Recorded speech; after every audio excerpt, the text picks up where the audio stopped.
Olá pessoal, eu sou Isa Martins, este é o Sem Mimimi. Não se esqueçam, antes de mais, de seguir as páginas do YouTube, Instagram e TikTok. Sigam, partilhem bastante e vejam o conteúdo que está lá. Hoje nós temos uma convidada muito especial, que é a Formosa, que é uma mulher angolana, independente, criativa e ainda sabe bater um bom fone, pessoal. Formosa, como é que estás? Estou bem, e tu como é que estás? Também estou bem, estou Nervosa? bem. Quem, tu? Sim. Oh, não fiques nervosa. Eu espero que estejas entusiasmada como eu estou para ter esta conversa contigo, porque eu acho que és uma pessoa dinâmica e vais dar aqui. Vou tentar, estou nervosa e eu sou tímida. Se tu és tímida, eu sou o quê? Não, mas é só pensar nisto como uma conversa entre duas amigas, não é? E isto vai fluir, só tens que ser tu, sem mimimi. Ok, querida? Ok, sem mimimi. Vamos começar aqui com algo que incomoda muita gente. O estado civil, como é para ti ser uma mulher de 35 anos, solteira e sem filhos, até onde eu sei, não é? 35? Ou quantos? 33 ou 31? Pronto, na casa dos 35! Ok, pronto, não, é mentira. 25. Não, 35. Uhum. Tenho 35, fiz em março. Ok. Solteira, Uhum. não estou casada ainda, sem filhos. Como é que é para ti isso? Como é que tu vives sabendo que existe essa pressão social, não é? Sim, muita pressão. Quando chegas nessa faixa etária, middle 30s, as pessoas começam, já antes, já assim a chegar ali, já começam a fazer uma pressão, seja a sociedade, a tua família, às vezes até amigos, com alguns comentários. Como é que tu te sentes quando fazem esses comentários? É uma coisa que te incomoda? Eu acho que há uns anos atrás me incomodava um bocadinho, agora não. Ficava mais preocupada, porque eu acho que quando és mais nova, né, estás na tua juventude, na tua adolescência, crias um time frame. Decides que quando eu chegar aos 25 quero ter um parceiro, quando eu chegar aos 28, por exemplo, como eu dizia, quero ter filhos, e eu sempre dizia, quero ter gêmeos, quero fazer isso, mas depois vês que a vida não é bem como tu planeias, e acho que para mim eu já me adaptei e já nem é um choque. E a minha família, claro, faz pressão. Principalmente a minha avó. A minha avó liga, diz-me sempre, quando é que vais me dar netos? Avó, tens 17 netos, tens 13 bisnetos, estás bem, não precisas de mais. Depois tem as minhas primas que tinham vantagem de dizer, não, avó, eu não vou ter filhos porque a mana Márcia ainda não tem. Ou a mana Formosa ainda não tem, então só vou ter mais tarde. Então, para mim, é uma coisa que eu levo normal. A minha mãe entende. Por quê? Porque a minha mãe, nos últimos anos, tem acompanhado os meus relacionamentos. E uma das coisas que eu sempre disse nas pessoas, eu não quero ser só mãe. Eu quero ser mulher primeiro. Ou seja, eu quero casar primeiro e depois quero ser mãe. Eu tive recentemente uma relação em que nós acordamos que, pronto, no início da relação, conversamos e nós começámos a relação porque queríamos a mesma coisa, tínhamos os mesmos objetivos e traçámos os mesmos objetivos. Mas depois de 2 anos, eu senti que nós não estávamos a caminhar pela mesma coisa. E então eu decidi acabar. Porque se eu estiver com alguém que não tem o mesmo objetivo de casar, de ter filhos, I'm wasting my time. Então prefiro estar sozinha e prefiro estar solteira e procurar alguém que queira o mesmo que eu queira.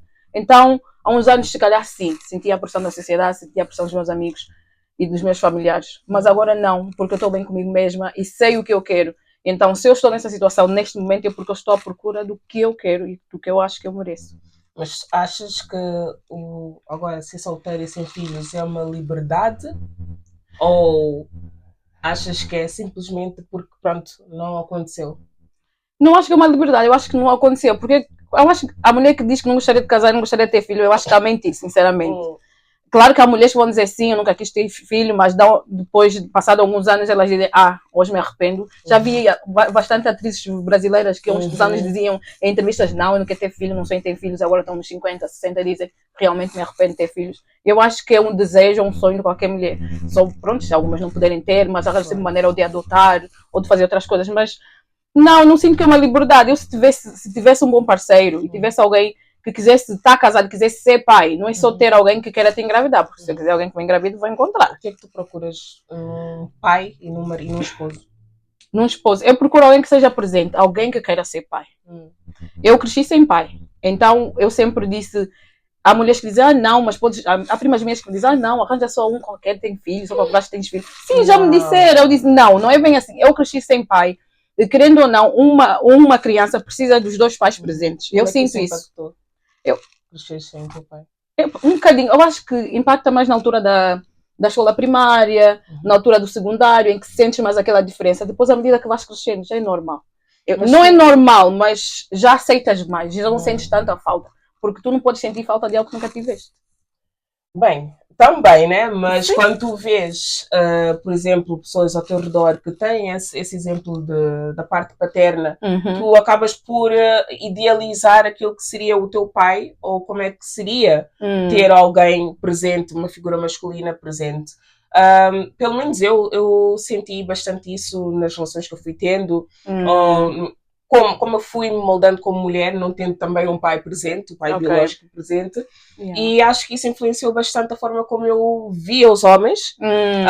Acho que sempre fui um pouco mais na defensiva, porque não confiava, lá está, se a pessoa que devia estar lá para mim não está, porque é que outra pessoa estranha vai estar. E sabes o que é mais engraçado? Eu acho que quando alguns homens que estão naquela fase de nos conhecerem percebem que nós não temos pai, eles pensam que nós temos daddy issues. E isso às vezes atrai eles de uma maneira estranha, de uma maneira errada. Por exemplo, sou um exemplo. Eu estudei no colégio aqui, né, em Leeds, e eu tinha um professor que era africano. É muito raro tu vais tipo numa escola aqui, eu acho que há uns anos atrás, agora nem tanto, agora já vejo muitos. Vês assim um professor que se formou, que dá aulas, que é africano mesmo, africano de raiz, cresceu em África, veio para aqui, conseguiu estudar e está a dar aulas, dá aulas na universidade, dá aulas no college, e ele veio já com aquela postura assim, e todas as aulas ele ia sempre de fato e gravata. Sim! E ele tipo, falava connosco, né, e dizia, não, vocês são africanos, os africanos temos que nos ajudar uns aos outros, não sei o que, se precisarem de alguma coisa, eu estou aqui, eu vou vos ajudar, não sei o que. E eu olhava para ele e dizia, esse deve pensar que eu tenho um daddy issues. E então, da maneira que ele se aproximava às alunas, às africanas, era perguntar como é que é a tua relação com o teu pai. Como é que é a relação com o teu pai? Como é que essas coisas funcionam? Como é que não sei o quê? E ele tipo, pegava um bocadinho dessa falta de pai, ou falta de atenção. Para preencher isso de outra forma. Uau. Então esse professor se aproveitava disso. E tentava seduzir as alunas. Acreditas nisso? Eu acredito. Porque eu acho que esses homens, quando percebem que te falta algo ou que não tens essa presença, porque eles sabem que é importante a presença de um homem na vida, principalmente uma menina. Pelo menos eu só posso falar da parte da menina, porque os homens também de certeza precisam do pai. Eu sinto isso com meus sobrinhos. Sim, para saberem o que é ser homem, não é? Porque nós, mesmo que possamos indicar o caminho aos nossos filhos, nós não somos homens, não sabemos o que é estar no papel deles. Também não é só isso, é porque é a parte mental. Porque nós, como mulheres, mentalmente somos mais emocionais, somos mais isso, e os homens eu acho que são mais práticos, e há certas coisas que tu mesmo sendo mãe, mesmo querendo ser mãe, pai do teu filho, não vais conseguir passar isso para o teu filho. Então, no meu caso também, eu tive muito a presença dos meus tios tentaram ser pais para mim, eu tive muita ajuda dos meus primos, alguns primos meus que também me ajudaram bastante. Então, eu digo que não tive um pai, mas tive bons exemplos de homens na minha família e no meu seio familiar. Sim, e às vezes é que meus primos tentam fazer a mesma coisa com os meus sobrinhos, porque a minha irmã, ela é mãe solteira, são 2 meninos, e é complicado, e há coisas que tu não percebes. E às vezes perguntamos a amigos meus também que ajudam a explicar algumas coisas, percebes? Para eles, o emocional do rapaz, como é que funciona, como é que não funciona, há coisas que nós mulheres nunca vamos conseguir transmitir. E eles vão precisar daquela figura masculina. Exato. E eu acho que nós mulheres também precisamos um bocadinho, né? Sim, eu acho que precisamos porque é o balanço, não é? Se temos só a nossa mãe ali, não vamos saber lidar muito com o nosso emocional. Nós, acho que é o yin e yang, não é? Nós precisamos das duas partes. A parte mais prática, mais direta e fazer e acontecer. E depois, claro, quando é necessário, aquela parte mais soft, maternal. Então, acho que é assim, é preciso isso. E acredito que mulheres que, pronto, até hoje continuam a representar essa lacuna nas relações precisam de trabalhar em termos terapêuticos. Eu acho que se elas não tiverem um pai presente, se tiverem primos ou tios, achas que preenche?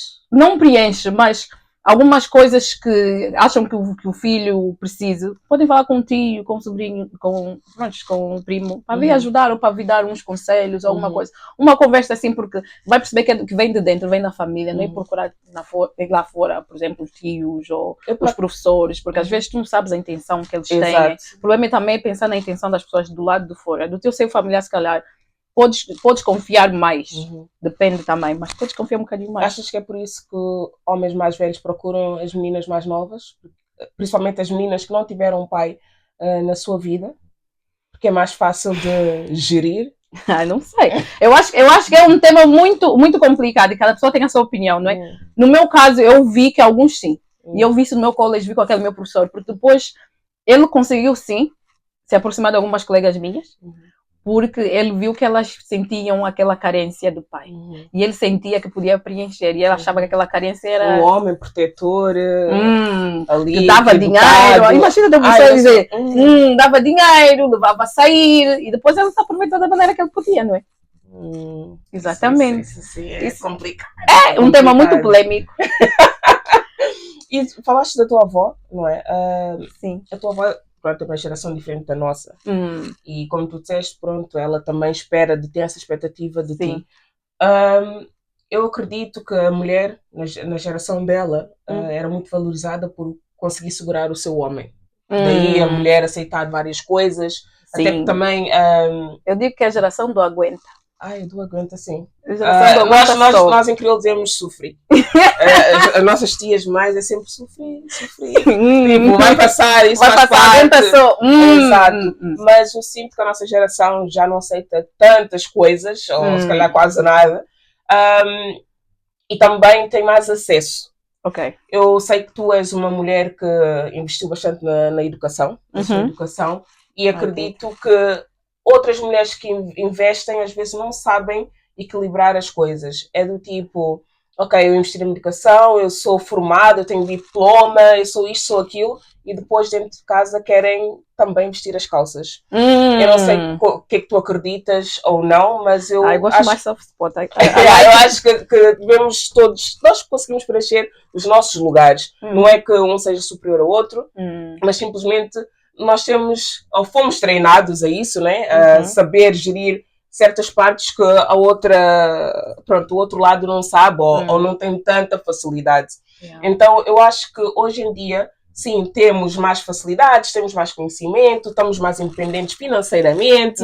E antigamente a geração das nossas mães e avós precisavam mais dos seus maridos, as tias dependiam mais do seu marido, não tinham tantas oportunidades, mas hoje a mulher ganha mais que o homem em muitos casos, mas a mulher não está a saber gerir esse poder. Tu, como uma mulher que é educada, tu sentes que pronto, que os homens sentem-se intimidados por tu estás nesse nível, ou tu mesmo achas que sabes gerir, ou conheces o teu posicionamento de mulher e o dele, de homem, saberias gerir isso em casa? Eu acho que isso vem com a maturidade. Eu acho que eu, quando era mais nova, eu já tive uma relação que durou assim, alguns anos, e eu era daquela geração, ou seja, na altura eu conversava muito com as minhas tias, e na altura de ter a minha sogra, a mãe da pessoa, e com tias, e me diziam, sobrinha, os homens são todos iguais, aguenta só, vem um, vem trair. Eu acho que também era muito inocente, ele era muito inocente na altura. Porque eu, como cresci na igreja, há muita coisa que eu não acreditava. Eu não controlava muito. E eu só comecei a usar mais as redes sociais quando comecei a namorar. No entanto, não ligava muito o Facebook, o i5 naquela altura e tudo mais, né? E eu que a minha tia disse que agora temos muita escolha e nós decidimos não ficar com certas pessoas por causa do acesso que nós temos, acesso à informação e acesso à internet. Sim, se não ficar com isso, eu está-me a mandar mensagem. Porque tu sentes que vais na internet e tens lá um catálogo, tu podes escolher, não quero este aqui, este mora longe, este aqui não, este está muito perto. E acho que é esse acesso que depois deixa-nos pensar muito e escolher muito. É o que a minha mãe disse. A minha mãe disse, tu escolhes muito. Mas no meu caso não é. E a minha mãe disse, tu escolhes muito, não podes escolher muito, filha. Pensa só, mãe, mas não dá, aquela assim. O que é escolher muito? Eu não sei, eu acho que eles pensam que é muito na estética, que dizemos, não, este é feio. Não, este trabalha pouco. Não, este não se veste bem. Não, este não sei o quê. Não, no meu caso não é escolher muito, eu acho que é mais a minha intuição. Porque tu conheceste o meu ex-namorado, não é? Eu comecei a namorar com ele foi por causa dos nossos objetivos, do que nós queríamos em comum, e acho que estávamos a caminhar para o mesmo objetivo, queríamos a mesma coisa. Então, no meu caso, não era escolher muito, é porque nós queríamos a mesma coisa, queres namorar, queres, não queres, está bem, então vamos. Mas eu vou te dizer, eu lhe disse logo, passar 2 anos, se eu sentir que esta relação não sai disto, eu vou acabar. Posso estar muito apaixonada por ti, mas se tiver que acabar, eu vou acabar, e foi o que aconteceu. Então, eu acho que não é escolher muito, e a geração de alguém é complicada. A minha avó faz pressão, mas a minha avó entende, porque eu também já lhes disse muito o que é que eu quero, o que é que eu não quero, e há coisas que não aceito. Eu, numa relação, se eu tiver que ser... Já aceitei, hoje em dia não aceito. Por quê? Qual é a diferença do antes que aceitavas e do Porque agora? antes eu era inocente. Hum. Eu acho, sabes aquela frase que dizem, a pessoa na ignorância é mais feliz?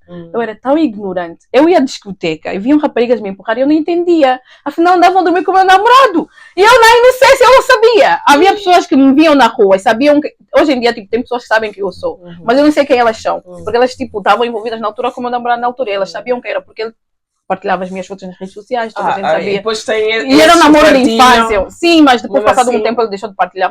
Mas pronto, nós tínhamos ali o nosso seio, né? Os nossos amigos.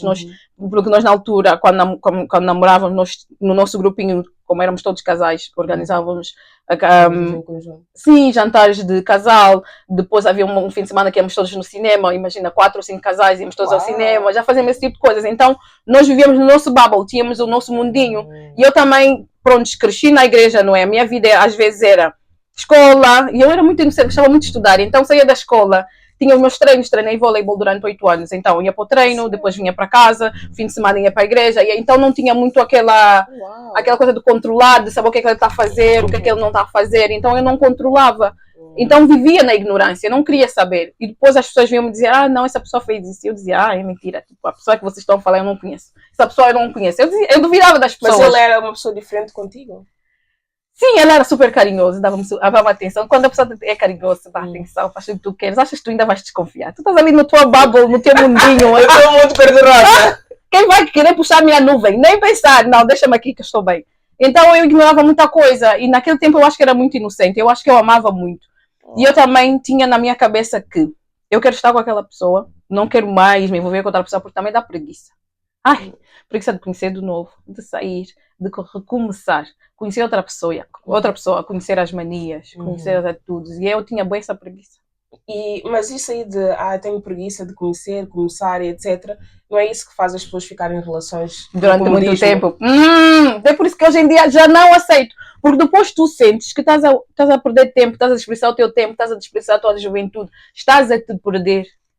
Imagina, estás numa relação, tu sabes que a pessoa está a viver tudo e tu dizes, não posso porque não quero prejudicar a minha relação, porque vai criar conflitos na minha relação e o meu namorado não vai provar e eu prefiro viver em paz, prefiro ficar no meu cantinho e começas a dizer não a muitas coisas. Mas não, é por isso que hoje em dia não aceito. Por exemplo, a minha relação passada, estou sempre a falar do mesmo, mas anyway. É o mais recente. É mais recente. O antigo nem quer saber. Ela já se curou, não? Sim, obviously. Mas tipo, o antigo porque, por exemplo, não acho que não é justo estar sempre a falar da mesma pessoa, porque já tem família, já tem a vida dele. Este aqui, como ainda anda atrás de mim, é normal. História para outro dia. Não, eu estava a dizer, não aceito, porquê? Porque eu acho que hoje em dia, nem por ter muita acesso, é porque sentes que estás a desperdiçar o teu tempo. Porque certeza que vais encontrar alguém que queira o mesmo que tu queiras. E o medo da idade de passar? Eu, por acaso, não tenho medo da idade, eu estou fresh. Não tens eu acho receio de gravidez que podia ser de risco? A minha mãe é parteira, eu já disse, se acontecer uma coisa, se eu mesmo que engravidar aos 40, a minha mãe tem que estar lá. A minha mãe se formou como parteira e fazia parte em Angola. Então, se tiver algum parte de alguma coisa, a minha mãe vai estar lá a controlar, seja com que idade for. Não, já mas às vezes. Em congelar os ovos? Não, ainda não, por acaso não. Tenho estudado muito sobre isso. Mas eu acho que eu tinha posto na minha mente, eu quero ter filhos, quero ter alguém que queira ser pai, essas coisas todas. Depois digo, se não tiver, né, não tenho. Se tiver, tenho. Se não tiver, não tenho. Acho que já estou naquela fase de querer, tipo... Sabes aquela fase que tu pensas tanto, quero ter, quero já, que ficas a planear, tens aquela pressão, mas depois vês que as coisas não estão a correr como tu queres, tu dizes, olha, se acontecer, aconteceu. Se não acontecer, também tenho os meus sobrinhos. Eu por acaso, quem me conhece sabe que eu tinha o desejo de criar família, casar e tudo mais, mas eu também tenho muito... Tá quase! Mas eu também tenho muito essa parte do profissional. De querer impactar, fazer a diferença. Eu não me vejo, mesmo se fosse um homem super rico ou o que fosse, eu não me vejo só a estar em casa sem fazer mais do que ser mãe e dona de casa, que também é importante. Mas eu sempre tenho que estar ativa a fazer alguma coisa, estás a entender? Mas chegou uma altura da minha vida, não é? Antes de estar com quem estou, que eu também cogitei essa possibilidade, embora eu seja mais conservadora em certos aspectos, gosto das coisas do modo mais tradicional. Sempre considerei, imagina, se eu não encontrar o tal, porque eu não quero qualquer pai para o meu filho. Então, se eu não encontrar o tal, se as coisas não correrem como eu idealizo, há outras opções, porque a maternidade é sempre um desejo meu, sempre vai estar lá, mesmo Já, adotar. mas já pesquisaste? É algo que procuraste informação? Sim, por exemplo, adotar eu sempre quis, mesmo tendo os meus próprios filhos biológicos, eu gostava de adotar, principalmente na Guiné-Bissau e tudo mais, claro que depois conversando com o parceiro para ver se está alinhado, mas era um desejo que eu sempre tive. E eu dizia, se eu não tiver ninguém, não é? Tanto solteira, não tenho ninguém, eu cogitei, ok, se calhar seguia o caminho da maternidade a solo. Só que ainda estava a pensar se iria realmente ir para a via de um doador, que é um bocadinho assim frio, não é aquilo que eu imagino. Depois, pronto, pensei em outras coisas. Eu vou revelar. Mas claro, o ideal não é esse, não é isso que a pessoa quer. Mas se tu queres tanto ser mãe, eu quero gêmeos. Eu também quero gêmeos. Eu quero gêmeos. Eu estou sempre a dizer, eu tenho uma tia minha que ela por acaso gosta de rezar. Ela reza muito. Eu peço todo mundo para orar por mim. Eu disse, tia, não fica a orar só para eu casar, tia. Reza para eu ter um bom marido, para ele estar presente na vida dos meus filhos e para eu ter gêmeos, tia. A tua oração tem que ser muito forte. Exato. Está bem, filha, vou te orar. Porque eu sempre que eu vou para Angola, eles dizem, então, sobrinha, o marido está onde? Porque eu, como chego, é a pergunta que me fazem. Eu disse, tia, estou aqui, estou de saúde, não é o mais importante. Exato. Acabou o assunto, já está. Ser mais prática, já está. Mas é aquela pressão básica. A minha mãe, coitadinha, ela acompanhou as minhas relações, sabe o que eu sofri, o que eu não sofri, porque depois, com o passar dos tempos, eu acho que fiquei mais amiga da minha mãe, e conversamos mais. E também ela vê, mesmo as mães sabem, né? Agora, hoje em dia, antigamente eu não ignorava. A minha mãe dizia, filha, eu acho que este teu namorado não é bom. Não sei. Hoje em dia, então, mãe, o que achas? Filha, estou ali a ver umas coisas. Porque as mães também, eu sou muito de intuições. A minha mãe também tem intuições, energias e não sei o que, quando as coisas não estão bem. Eu também disse, mãe, a minha mãe dizia, filha, isto aqui não estou muito bem, porque nós éramos opostos, também estou oposto. Eu sou outgoing, eu sou bem loud, eu gosto de sair, gosto de estar coisas, ele gostava de ficar em casa, não gostava de sair, não sei o que. Ele vinha e fazia as coisas tudo que tinha que fazer, mas nós era mesmo opostos. E eu pensava que é aquela coisa que dizem, os opostos se atraem. Mas não duram para sempre, dizem. Não, mas e também se frustram, né? Eu andava frustrada porque queria viajar, queria fazer, eu gosto de ir na discoteca, eu já não gostava, porque estar sempre em casa. Mas tu achas então que tens que ter uma pessoa igual a ti? Acha que a casa arrebentava se fomos iguais. Mas lá está, se ele é o... Pronto, acho que tem que ter ali um parecido, vai, igual não, parecido, porque eu acho que eu sou muito loud. Mas o parecido, se calhar. Mas o que me atrai mais é, pronto, os objetivos iguais, né? Mas a personalidade, isso também depois, se tivermos acordos, se um ceder um bocadinho ali, ceder um bocadinho ali, depois a gente se encaixa. O relacionar-se é mais difícil aos 30 ou aos 20? Não sei, sabes? Boa pergunta, Isa. Sim, senhora! Eu acho que é mais difícil aos 30. Também. Eu acho que aos 30 é mais difícil. Ainda há dias, o fim de semana passado, tive em Birmingham, tive assim um encontro com umas amigas, por acaso conversámos sobre isso, e elas dizem que agora que estão, porque todas agora entraram na fase dos 30, e elas dizem que agora que estão na fase dos 30, acho que elas estão com uma mente mais aberta, acham que, tipo, relacionar-se aos 30 é mais difícil, mas elas sentem que já estão mais maduras e já sabem realmente o que elas querem. Essa frase de que quando as mulheres chegam aos 30 ficam mais humildes, há uma pessoa que fala muito isso. Humilde? Sim, ficam humildes, já não escolhem muito. É o que dizem, por aí, eu sei. É mesmo? Não, eu acho que não. Eu acho que nós escolhemos mais. Porque chegas aos 30, tu sabes que queres namorar para casar. Tu não queres namorar para brincar. Aos 20 tu ainda pensas, estou jovem, se as coisas não correrem bem, posso pegar outro, e estou na flor da idade. Quando chegas aos 30, tu já estás com aquela mentalidade, não, quero construir família, quero assentar. E muitas delas diziam, quero estabilidade. E estabilidade sentiam que ter um parceiro, sabes que é acordar sempre com a mesma pessoa e saberes que vão planear o dia a dia juntos, vão planear viagens juntos e sabem que vão planear uma vida juntos, sabes? Que aquele parceiro que ele está mesmo ali contigo. Aos 20, todos os dias é uma aventura, amanhã vou ali, hoje estou jovem. 20 é muito nova, posso ir. Eu acho que aos 30 é mais difícil, mas também é mais... eu acho que é mais difícil, mas eu acho que é mais libertadora, diria assim. Porque tu realmente já te conheces melhor, já sabes o que tu queres e já não vais por qualquer pessoa. Já não és tão curiosa, acho. Aos 20 tu és muito curiosa. Deixa eu ver. Ele gostou de mim, é tão bonito. Hoje vou com esta, amanhã vou com aquele. Hoje, quais são as qualidades que tu olhas no homem e vês, reconheces que esse é um homem que é para levar a sério? Pronto, antes com menos maturidade não conseguias analisar. Eu também, não digo que sou maturidade da pessoa, mas também é no meu caso, né? Porque Sim. eu também acho que tive que amadurecer um bocadinho. Porque eu sou uma pessoa muito difícil. Ei, Olha, todas as mulheres que falam, não, eu sou uma mulher difícil, eu não sou fácil, não. E depois o problema também do passado é que eu sou uma mulher que não esconde, eu falo muito. E é coisas que às vezes não temos que falar naquele momento. Sou muito impulsiva, eu digo, sou muito impulsiva e eu acho que sou uma pessoa muito intensa. E isso numa relação. O que fazer para trabalhar isso? Estou solteira. Ok. Agora bem. Não, eu acho que a parte mais fácil é eu ser honesta comigo mesma e dizer, erraste aqui, se calhar tens que acalmar um bocadinho. Às vezes, desculpa. Peço. Se estiver errada, peço desculpa. Se não estiver errada... Mas reconheces que estás errada? Sim. Como é que chegas a... Não, também tens de estudar a situação, né? Estás ali a conversar com a pessoa. Havia uma altura que, quando era mais nova, se calhar batia mais boca, reclamava, gritava, não ouvia tanto. Eu acho que tens que saber ouvir. Hoje em dia sei ouvir mais. E se estiver errada, claro, vou pedir desculpa. Eu não tenho problemas em pedir desculpa. Acho que nunca tive problemas em pedir desculpa. Só que eu sou impulsiva, eu gosto de falar. Sim, mas agora, pronto, o que eu estou a fazer para trabalhar nisso? Eu acho que paro mais um bocadinho, penso, antes de tomar alguma decisão ou antes de conversar. Eu chego a alturas que, pronto, se eu estivesse muito chateada ou muito magoada, retiro-me do espaço. Vou respirar, vou dar uma caminhada, depois é que eu volto para conversar. Eu acho que é isso que faço muitas vezes. Ou então ignoro o telefone durante 1 ou 2 horas até acalmar. Porque eu sou uma pessoa muito explosiva também. E achas que as mulheres deviam fazer esse processo de autoanálise e mesmo quando terminam uma relação que não foi assim tão boa ou não terminou da melhor forma, achas que elas deviam estar um tempo sozinhas e refletir e tentar melhorar os seus pontos, porque às vezes só apontamos o dedo ao outro e ela que fez a relação é a 2, não é? Claro que há pessoas que são terríveis. São terríveis e também podemos dizer que têm a maior parte da responsabilidade no término. Mas achas que é feito esse trabalho? Ou saltamos de relação em relação assim? Não, eu acho que é preciso trabalho, não é? Pelo menos eu faço.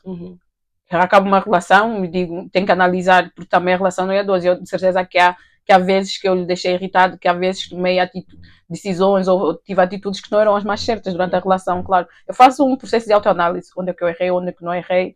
E eu acho que agora, aos 30, temos mais consciência disso.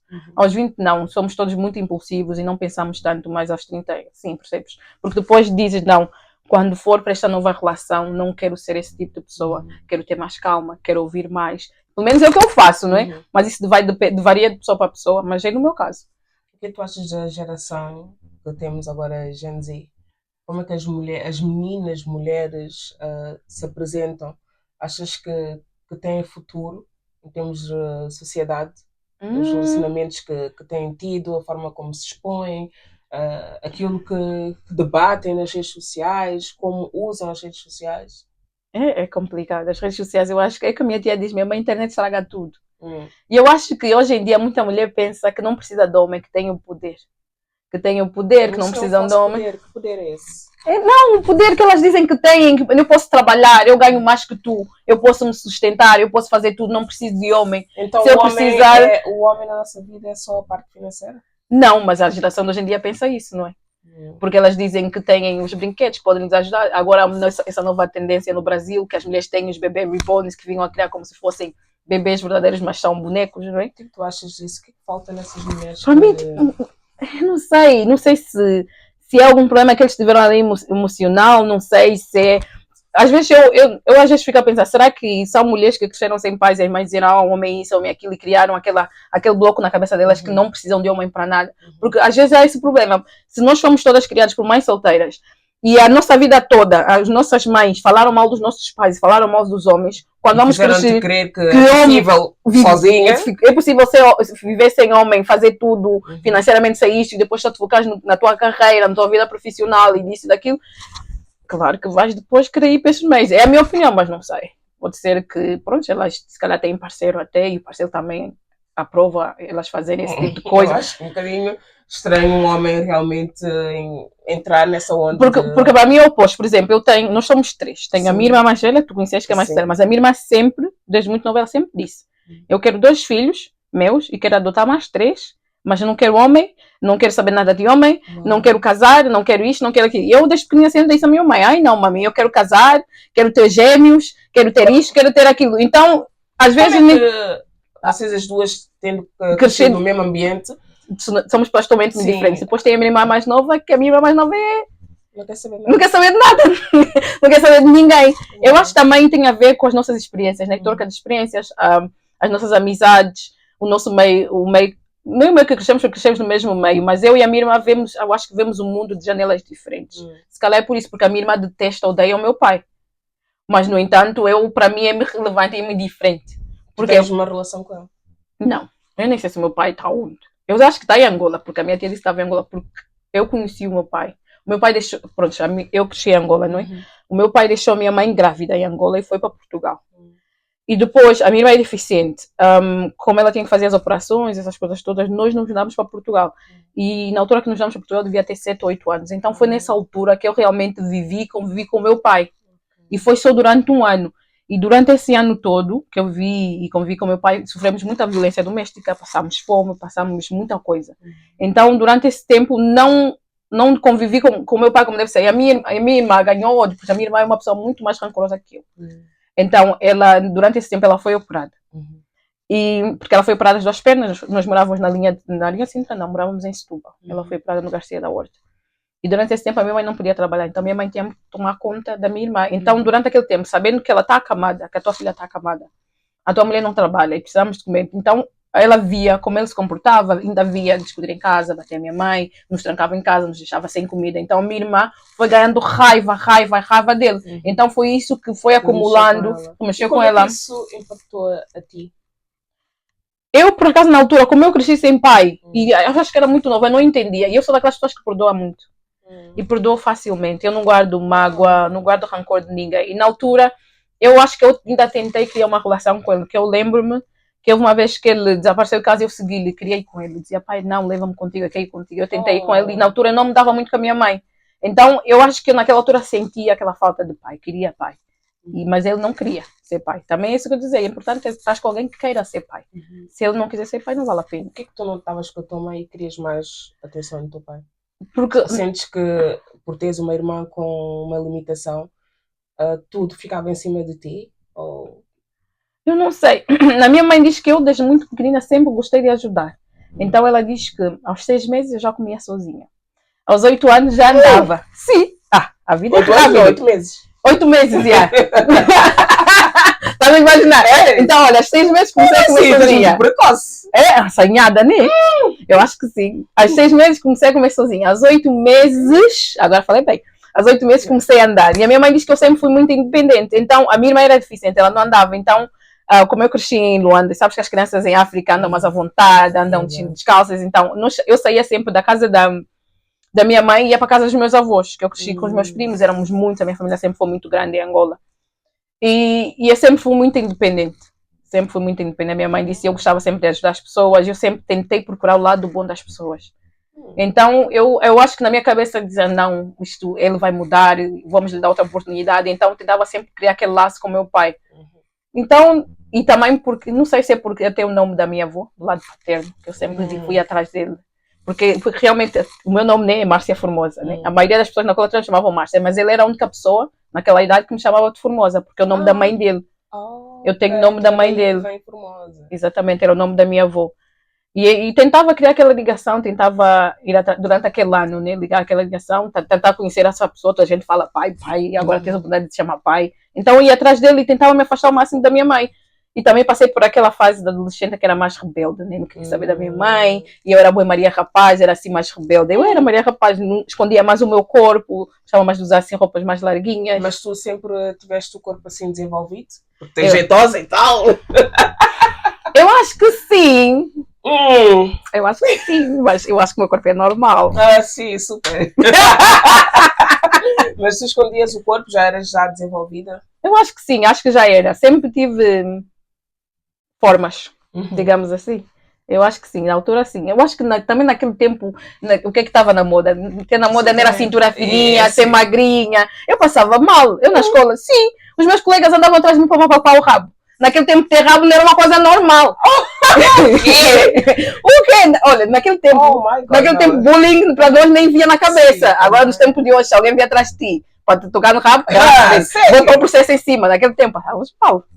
Sim, imagina, 97, 90, não, 97 não, que era novinha, mas vá, 99, nessa altura. Já Em passava Portugal mal. também sofrias assim, assédios? Digamos que sim, tios Hum. africanos. Oh. Tios vinham, sobrinha, dá lá o teu número. Eu dizia, tio, vai pedir a minha mãe. Agora depois ia dizer a minha mãe. Sim, então, vou fazer o quê? Nem o meu tio, conversa com a minha mãe. Uau, para você. Sim, eu dizia, vai pedir a minha mãe. Depois iam dizer a minha mãe, essa tua filha é muito mal criada, é armada. Eu dizia, mãe, então. Tá a pedir o meu número e eu sou eu armada. acho que eu sempre tive a língua muito afiada. Eu acho que sim, não sei, não foste buscar, não é? Minha mãe. Tua mãe. Sim, não conheço o lado do meu pai, tem que dizer que é da minha mãe. Pois, também. Porque eu não conheço ninguém do lado do meu pai. Ninguém. Não conheço. Nunca vi nem fotos. Sério? Não tens interesse em procurar saber? Olha, havia uma altura que ele procurou por nós lá em Portugal. Porque ele supostamente foi, né, namorar com a melhor amiga da minha mãe, que se conheceram na igreja, não sei o quê. Epá, é uma história longa. Na igreja? Às vezes na igreja, às vezes eu digo mesmo na minha mãe e na minha irmã, temos que sentar e escrever um livro sobre a nossa vida, para escrevermos tudo que a gente passou. Mas eu acho que sim, eu já tive curiosidade, mas a minha mãe sempre disse, a minha mãe até disse, mesmo que eu morra, não quero que vocês vão atrás, não quero que vocês vão atrás de ninguém da família do vosso pai, não sei o quê, nem das vossas tias. Então, eu nunca vi foto, eu nunca vi nada. Houve uma altura que eu acho que uma tia nossa estava a tentar entrar em contato conosco, mas a minha mãe é que soube, então não sei. Se eu vi fotos, alguma coisa, nunca, não sei quem são. Mas houve uma altura que o senhor, meu pai, tentou nos procurar lá em Portugal, porque nós saímos de Setúbal, mas nós saímos fugidas, ou seja, num desses dias que ele decidiu ir dormir na casa da amante, a minha mãe roubou os documentos porque ele escondia os nossos documentos, escondia mas tudo. Vocês viram então mesmo aprisionadas? Quase. Epá, eu digo de forma lightly, mas também se calhar porque era mais nova, mas via eu sofrendo da minha mãe, porque chegava uma altura que eles estavam a lutar no quarto e nós íamos buscar frigideira, panela para minha mãe lhe bater. Mas hoje em dia a gente ri da situação, né? Mas já chegamos na escola, essas coisas todas, depois já. E ele desaparecia e vinha. Nós primeiro moramos em Miratejo, tivemos que sair de Miratejo, porque ele não pagava as contas, a polícia foi nos tirar de casa.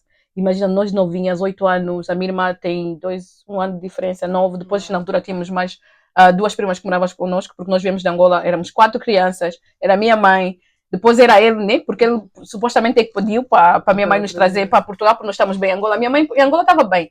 A minha mãe é enfermeira, tinha um bom trabalho, tinha um bom posto, ganhava bem, tínhamos uma boa vida. Nós, tipo, não éramos ricos, mas estávamos bem. Sim. Depois também, quando estás em África, a tua família toda te ajuda. Sim, a tua família é diferente. E depois vens para Portugal, não conheces nada, não conheces ninguém. Depois o teu marido que devia te ajudar, porque a minha mãe casou-se aos 23 anos. A minha mãe casou-se aos 23. Vens, supostamente, queres viver aquela tua vida marital, está tudo bem, a tua filha é deficiente, quer fazer os exames, vai ser operada, pensas que vai correr tudo bem. Não deixava a minha mãe trabalhar. 1 ano depois, nós moramos em Miratejo, a polícia vinha nos bater a porta. Porque tem que sair. Tivemos que sair. E depois de Setúbal, de Miratejo, fomos morar para Setúbal. E depois em Setúbal foi que aí começou aquela coisa de começar a se envolver com outra mulher e querer vir em casa fazer confusão, bater mesmo, a polícia ser chamada e depois de pegarem nós, íamos todos para a esquadra. E foi uma confusão. Depois era passar fome, porque às vezes eles nos trancavam em casa, não tínhamos comida, porque só ele que tinha dinheiro e ele que fazia as compras quando lhe apetecia. Então também na altura tinha o SARS, né? Nós íamos para a escola, aproveitávamos, comíamos na escola, mas também na altura, na escola sofríamos racismo, em Setúbal, 98, 99, em Setúbal, os colegas vinham atrás de nós, nos tiravam pedras, cuspiam-nos na cara, Como é que lidaste com isso? A minha irmã na altura ainda estava na cadeira de rodas, porque a minha irmã teve 10 anos na cadeira de rodas. E mesmo assim, atacavam a tua irmã? Sim. E quem é que vos defendia? Os professores na altura? Não? Quem? Portugal! Vocês passaram muitas coisas. Nós passamos mal. Como é que tens esse espírito? Nós passamos mal. Porque eu também corria atrás dele, também ia atrás deles. Eu era atleta, eu ia atrás dele. A gente lhe ofendia. Depois nós contávamos a mãe. Minha mãe nos dizia, filha, vocês chegam lá, investiga, ele fala assim, assim, assim. A minha mãe nos ensinava a investigar também. Então, fazer o quê? Vocês são muito unidas? Agora sim, antes não. Eu acho que agora sim. Porque também quando entras naquela fase da adolescência, tens uma fase assim da rebeldia. Eu na altura, eu não falava tanto. Na altura eu era mais caladinha. Eu acho que mudou à medida que foi crescendo. Sim, eu escrevia És o mais. oposto, pá. Hã? És o oposto. A Formosa que eu conheço hoje Não tem nada a com o que ver. estás a Sim, dizer. é por isso que eu digo que às vezes dizia, hoje em dia se eu falar isso vão dizer, não, ela tem um problema de bipolaridade, Não, antigamente eu dizia que havia a Márcia, né, que toda a gente conhecia a Márcia, e depois havia a Formosa, porque a Márcia era mais quiet, mais calminha, não falava tanto, era muito observadora, depois era a Formosa que era tipo a palhaça, mais, Então por isso que ela está mais à chamando o nome vontade. da Formosa agora. Não, podes me chamar Márcia Formosa, que é... Mas também achas que vais dizer, ah lá, a Márcia Formosa, Não, tipo, fica não. bem estranho. As pessoas hoje em dia gostam de chamar as Formosa, porque eu acho que é mais à vontade, mas nós passamos mal em Setúbal, passamos muito mal. Porque Que tipo de mãe é que tu queres ser? eu quero ser mãe, eu agora como sou mais velha, né? Eu quero ser mãe como a minha mãe é, minha mãe lutadora. Sim, é por isso que às vezes vejo assim alguns casos de violência doméstica, entendo porque é que algumas pessoas ficam e depois não entendo porque é que ficam, porque eu vi a minha mãe. Mas a minha mãe era uma mulher que não conhecia a língua, não tínhamos documento, passávamos fome, a minha mãe não tinha meios de se mexer, mas a minha mãe conseguiu se mexer. Na altura eram 4 crianças e uma delas era deficiente, que andava numa cadeira de rodas. Então é por isso que eu digo que ser como a minha mãe, porque a minha mãe passou por muito. E depois a minha mãe é uma mulher que deixou tudo, porque a minha mãe aqui, agora mesmo em Portugal, não conseguiu, ela ainda tentou lutar para voltar a ser enfermeira, para voltar a fazer partos, para fazer tudo, e ela não conseguiu. Foi uma pessoa que deixou tudo, deixou a boa vida que ela tinha em Angola, deixou a profissão dela pela saúde da filha, né? Deixou tudo, mas no entanto, tu vês ela como é que ela é com os meus sobrinhos, como é que ela é uma boa mãe, ela sempre esteve presente. Por exemplo, eu me lembro quando estava na universidade, eu estive na universidade em York. Se eu, às vezes, eu estudei turismo e eventos, e às vezes eu organizava eventos na universidade. E parte desses eventos eu fazia assim comidas, e gostava de comida temáticas, assim, comida africana, para tentar induzir os meus colegas. Prendada, é? Sim, mas agora ele sabe, nem é bem prendada. Então, o que é que eu fazia? Chamava a mamã. Eu aqui ia falar de ti, afinal. Eu também cozinhava, mas se eu precisasse, então a minha mãe era daquelas pessoas, pronto, se tivesse que tirar férias, ia lá em York para me ajudar, ia lá fazer as coisas. Então minha mãe sempre tentou estar presente. Houve aquela fase. Apoiava ou apoia o teu, pronto, desenvolvimento profissional. Tu vês quando eu organizo festas, quem fica na cozinha? Sim, realmente, também está sempre lá. A minha mãe está sempre presente. A minha mãe, pronto, apesar de ter pouco, não ter muito, e ter sofrido bastante. Porque da minha família, a minha mãe é a única que está aqui fora. Sim, não tem. Está toda em Angola. Está toda em Angola. E a minha mãe tinha 12 irmãos. Agora só são 10. Com ela são 10. Então tem 9 irmãos em Angola. Então imagina que tu estás numa casa grande, numa família em que todos se apoiam, todos se ajudam. E a minha mãe disse que sempre foi muito próxima do meu avô, que ela disse que era das coisas que ela mais sentia saudades. Também aquela coisa que eu sempre ouvia a minha mãe a falar do meu avô com tanto carinho, com tanto afeto. Eu digo, eu quero que meus filhos tenham esse tipo de pai. Porque a minha mãe dizia que ela teve um pai tão bom, depois calhou com o marido, assim. Eu tive em Angola, agora eu adoro ir para Angola, por quê? Porque agora que estou nessa fase mais adulta, os meus tios e os padrinhos de casamento da minha mãe sentem-se mais à vontade para ter certos tipos de conversas comigo. Então, desta vez que eu fui, eles se abriram mais. E eu não perguntei, mas eles começaram a falar, se puderes, filha, vai, procura o teu pai. Porque acho que uma tia minha ele encontrou e ele não está nas minhas condições. O meu pai também era enfermeiro. O meu pai era enfermeiro, o meu pai dava aulas, é por isso que eu sou inteligente. Veio do pai e vem da mãe. Não é só da mãe. Eu pensei que o teu pai, se calhar, pronto, era. Não, eles conheceram. Eu não sei, a minha mãe já contou várias versões, sei lá onde se conheceram, mas pronto. O meu pai. São várias versões. O meu pai era enfermeiro, dava aulas também, e era uma pessoa super inteligente. Se calhar também, por isso que eu também tentava me aproximar mais dele. Era uma pessoa que sabia estar. Só que a minha mãe diz que quando eles se conheceram, ele era uma pessoa totalmente diferente. Os padrinhos de casamento, agora, esta vez que eu fiz, disseram que onde a minha mãe fosse, ele estava atrás. A minha mãe disse que ele era super. Que a minha madrinha diz, a minha mãe não, minha mãe só fala com raiva agora, só fala com ódio. E eles me contaram que toda a gente gostava muito dele, que era um senhor muito atencioso, era muito inteligente, era cuidadoso, que eles eram daqueles casais que só podiam andar juntos, onde iam só podiam andar de mão dada, onde estavam, não sei, eram uns fofinhos. Eu acho que é por isso que a minha mãe anda como estava, mas é o amor da vida dela. Casaram, tiveram assim. Mas ela disse, foi o amor da vida dele, e ela pensou que foi para sempre. Só que eu acho que quando o homem começa muito a ir buscar fora, eu acho que foi o caso dele, como ele começava a atrair muito, se envolvia com várias mulheres, ele foi mudando de comportamento. Começou já a achar que o de casa não valia e que tratava melhor de fora. Mas eu acho que foi isso. Acho que seria também interessante, talvez, ouvir a versão dele. Saber o que é que aconteceu, porque, claro que não tem justificação, eu nunca vou justificar a violência, mas seria interessante, se calhar, para ti mesmo, para também perceberes um pouco mais de ti, da tua história, porque ele tem parte da tua história. Tu és filha dele, Tem uma Só- parte ali que tu não O mais engraçado é que conheces. diziam que eu, quando era mais nova, era muito parecida com ele. Estás a ver? Era muito parecida com ele, mas cresci e agora sou gêmea da minha mãe. Não, mas acho que tens de fazer as pazes com o passado. As minhas tias, agora que eu fui a Angola ano passado, as minhas tias disseram procura e não sei o quê. Estás a ver, para mim tanto faz. Se ele me procurar e quiser conversar comigo, eu vou lhe ouvir. Mas agora eu mesmo gastar os meus resources, ir atrás dele, gastar o meu dinheiro e procurar porque quero saber, quero entender. Eu acho que chega um ponto que tu aceitas. Eu aceitei a situação, eu aceitei como as coisas são e tipo, e eu não guardo rancor. Então para mim, eu estou leve, então sinto que não preciso de procurar nada. Se calhar a minha irmã precisa, porque aquele coração, Luzia.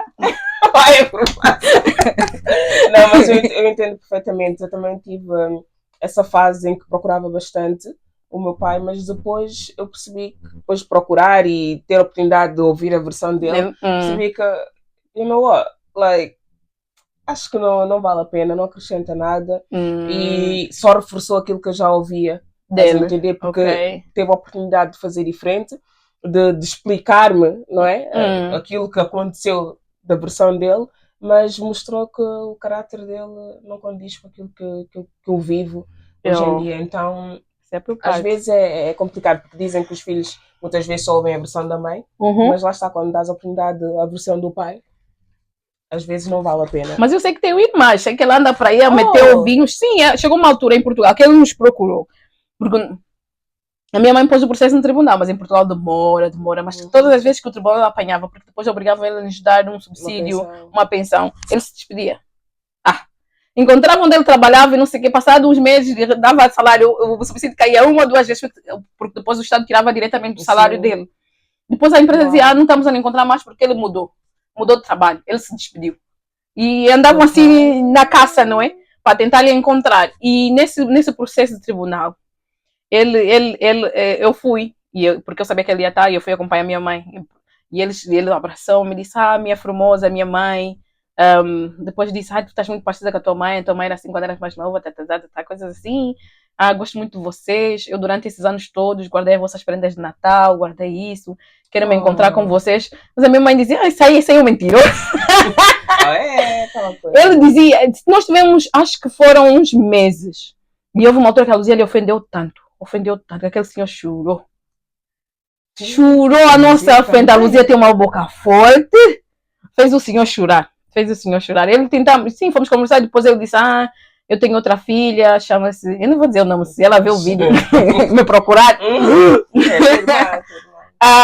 Sim, mas depois disseram que, pronto, alguns familiares disseram que ainda chegaram a lhe ver em Angola, que ele era diretor de umas bombas de gasolina lá em Angola.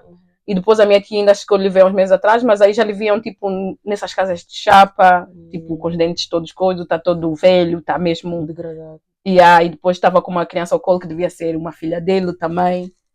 Então, ele teve mais filhas, mas não sei quantas filhas são. Eu às vezes digo, tipo, não tem sorte não, deve ser karma lá do meu pai, porque da maneira que ele brincou a filha dos outros, agora estão a brincar a filha dele. Para. Não, tu vais ser muito feliz. É mesmo. Tu és uma mulher prendada, tem certas qualidades, e não guardas rancor. Mulher que não guarda rancor. Não, por quê? Eu acho que eu sou uma pessoa leve, eu gosto de rir, gosto de ser feliz. Então, essa é a formosa. Essa é a formosa, sim. Gosto de ser feliz, gosto de ser tranquila, não guardo rancor de ninguém. Claro que vou ficar sem falar com ninguém, mas também é aquela coisa. Não guardo rancor, mas se tiver que te arriscar da minha vida, bye bye. Sim, também podes perdoar de longe. Sim, eu perdoo, mas se tiver que te arriscar da minha vida, vou te arriscar. Não... Às vezes vão perguntar aquela pessoa, dizer, essa pessoa é quem? Tipo, já esqueci, não sei quem tu és, mas não. Se tiver que arriscar, vou arriscar, I'm sorry. Que conselho é que darias a Márcia Formosa de há 10 anos?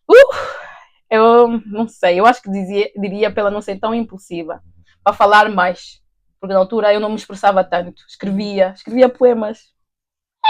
Queria lançar um livro. Também podia ter lançado um livro, por acaso na altura. A minha irmã... guardadas. Mudei de casa tantas vezes. Eu acho que é a pior coisa, mudar de sair de um país para outro, perdes muita coisa. E na altura a minha irmã, a Luzia, estudou design gráfico. Então ela fazia assim. Sim, então vem do pai e da mãe, dois inteligentes. Eu por isso tenho que encontrar alguém do teu nível, bebê, para os teus filhos acompanharem. I'm joking. Sim. Não, a minha irmã trabalhava, tipo, e ela gostava de me fazer cadernos, assim, para eu escrever, e ela fazia-me cadernos. E eu escrevia poemas, e às vezes na escola. Pronto, eu acho que eu tinha uma professora no quarto ano que ela me incentivava ao boi e dizia, tu faz longe, faz isso, não sei o quê. E ela lia muito as minhas histórias, que ela dizia que eu era muito boa a escrever. E me inscrevia assim nesses concursos de escrita e não sei o quê. Naquela altura não falava tanto. Então me expressava mais a escrever, escrevia poemas, escrevia essas coisas. Então com o tempo, sim, eu gostava muito de ler, não parece, né? Não, mas eu também comecei a escrever também para me expressar porque eu não falava. Exato. Não falava porque ficava muito no meu canto, no meu mundo. Eu acho que realmente a escrita foi a salvação das meninas. E eu gostava muito de ler. Naquela altura não tínhamos redes sociais, achas que nós íamos Eu tinha lá... diários. Eu não gostava, eu tive diários, mas eu não gostava tanto de diários. Eu gostava mesmo de escrever poemas, sim, porque, bom dia, diário, hoje... Qual é o problema? Eu escrevia. Não, minha mãe não sei. Aí eu escrevia mesmo as coisas que eu gostava na escola, os rapazes que eu gostava, as amigas com quem eu me chateei. Hoje quando leio aquilo com aquela letra, eu ficava assim, eu escrevi mesmo isto. As crianças são mesmo, esquece. E eu acho que na altura quando comecei a namorar eu fazia isso, escrevia aquelas letrinhas, escrevia poemas para o namorado, não sei o que, era mais expressiva na altura. Gostava de escrever, gostava mais de ler, era mais... Eu estou a tentar voltar a essa minha fase de ler. Sim, ainda sou criativa, mas de outras maneiras agora, né? Sim, também fazes decoração de festas e tal? Sim, faço decoração de festas. E... Às vezes, quando me apetece. E depois, também comigo é que eu gosto de aprender. Então, tento sempre pular de um field para o outro. Tenho sempre muita curiosidade. Às vezes pinto, já viste, decoro também quartos. És maravilhosa. Decorei o meu quarto. Não, eu sou curiosa. Gosto muito de aprender. Eu acho que ganhei essa curiosidade também da minha mãe. Minha mãe disse também era assim, porque ela disse que o meu avô era sapateiro. E depois ele também virou padeiro. E a minha avó era costureira. Então ela disse que aprendeu... Sim, ela aprendeu um bocadinho de tudo. Então foi passando essa curiosidade. Eu também tenho essa curiosidade, aprender um bocadinho de tudo. Que frase é que te define? Agora para terminarmos. Que frase é que me define? Uma frase ou uma palavra? Uma palavra. Eu que diria intensa. Acho que sim. Eu acho que sim. É intensa! Então, olha, Márcia Intensa. Muito obrigada. Márcia Formosa. Formosa Intensa. Não. Olha, muito obrigada. Eu gostei de ter aqui. É espontânea, estás a ver? Tu ficaste toda. A vontade já acabou! Não! Me deixou de uns segundos. Vamos gravar outro. Não. Next time, fazemos a parte 2. Se quiserem, pessoal, tem que escrever lá nos comentários se querem a parte 2 para conhecermos mais aqui da nossa Intensa. Para. Ou quando ela tiver o próximo namorado. O próximo! Não, o próximo não, o marido. O marido, fiancé. Eu também quero ser fiancé. Next time, fiancé. I'm sorry, please. Ok. Olha, pessoal, muito obrigada por terem assistido até ao fim. Deixem like e, como eu disse, sigam os canais Instagram, YouTube e TikTok. Obrigada. De nada!